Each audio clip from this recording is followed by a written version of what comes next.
आप लोग प्राकृतिक खेती करते थे।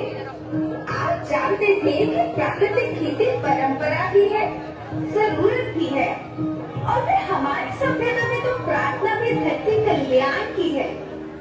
ओम द्यो शांति, अंतरिक्ष शांति, पृथ्वी शांति, औषधया शांति, वनस्पतया शांति। ओम शांति, ओम शांति, ओम शांति। सबका कल्याण हो।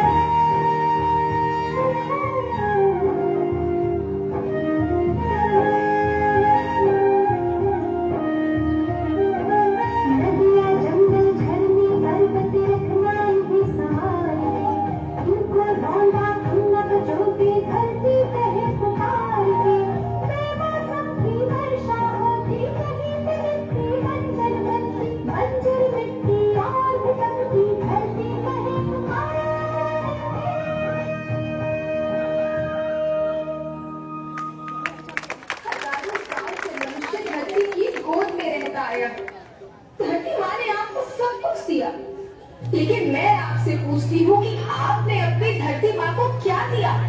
ये जहरीले रसायन और प्राकृतिक खाद जो मिट्टी को बंजर कर रहे हैं और बरंगा को बर्बाद कर रहे हैं। आप अच्छी पैदावार के लालच में जो रासायनिक खाद अपने खेतों में डाल रहे हैं वो अभी तो लाभ देगी, लेकिन लंबे समय में उसी रासायनिक खाद का नुकसान है।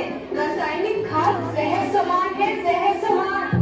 और तो और फसल में पानी की खपत भी बढ़ गई है, जिससे खेती की लागत बढ़ रही है और पानी का स्तर जमीन के काफी नीचे जा रहा है।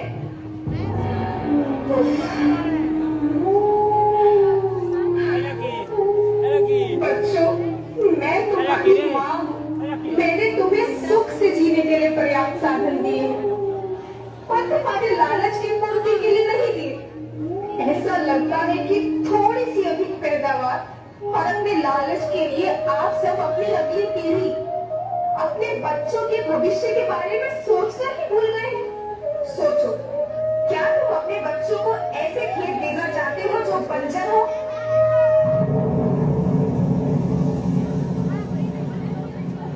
मैं माटी हूँ, माँ होना मेरे नाम में बसा है। पोषण करने के लिए ही मैंने जन्म लिया। करोड़ों साल तक धरती पर सांसों की डोर आगे बढ़ाई, पेट भरा जब सबका, तभी मैंने संतुष्टि पाई। वो माँ हूँ मैं सबकी, जिसने जन्म न देकर भी जीवन संभव बनाया। अन्नदाता मेरे पुत्र किसान, तुमने ही तो इसमें मेरा साथ निभाया। दिन रात सींच पसीने से मुझको हर मुंह तक रोटी पहुंचाई। जब तुमने माथे मुझे लगाया, मैं हरियाली बनकर मुस्कुराई। याद रखना, मिट्टी बंजर होने से और धरती के नुकसान से किसी एक देश, एक द्वीप, एक समाज या एक धर्म का नुकसान नहीं है, बल्कि सभी का है, क्योंकि सभी आपस में बंधे हैं।